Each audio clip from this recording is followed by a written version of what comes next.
Welcome to Rando Tech Info. Today we're going to be talking about 5G and the hype surrounding 5G.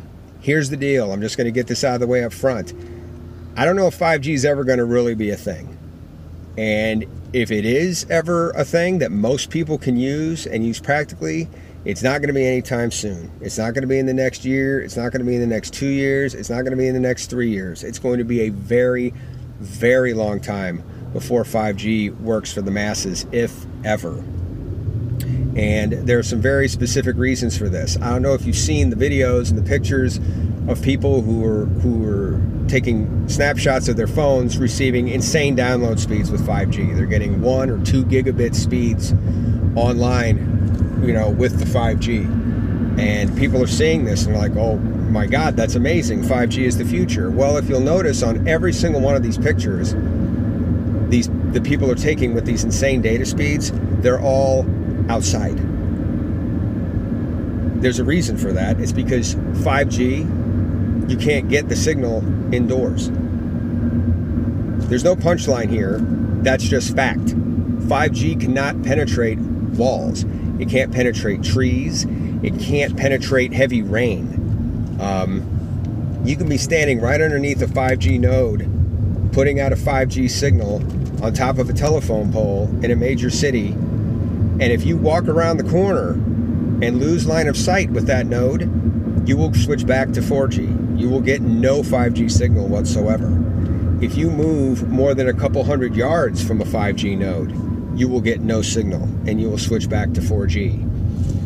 It's simple. It simply has to do with frequency bands. These are using such high frequency, short wavelength bands that they travel a very short distance and have no penetration power.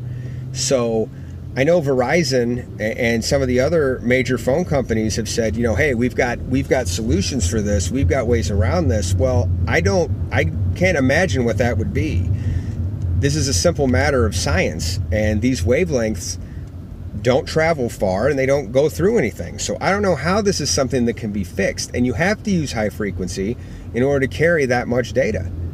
So to me, this is something that unless these cellular providers are willing to blanket these cities, literally using hundreds of more nodes than they used for 4G, I don't know how this is ever going to work. And if you live in a rural area or a suburb, forget it. I mean, 5G is probably never going to come to you, not in any way, not in any kind of reliable way.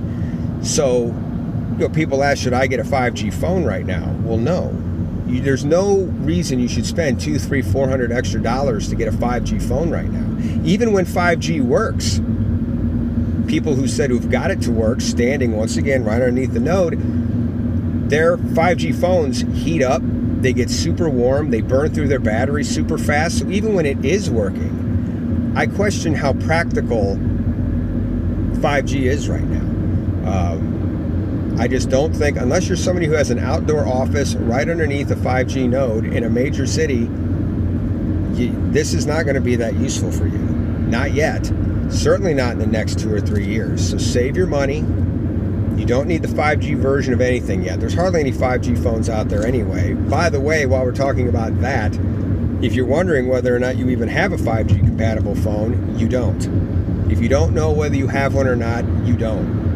If you're on AT&T and you're getting their little 5G signal on a 4G phone, that's not real 5G. You're getting a 4G signal, that's a lie.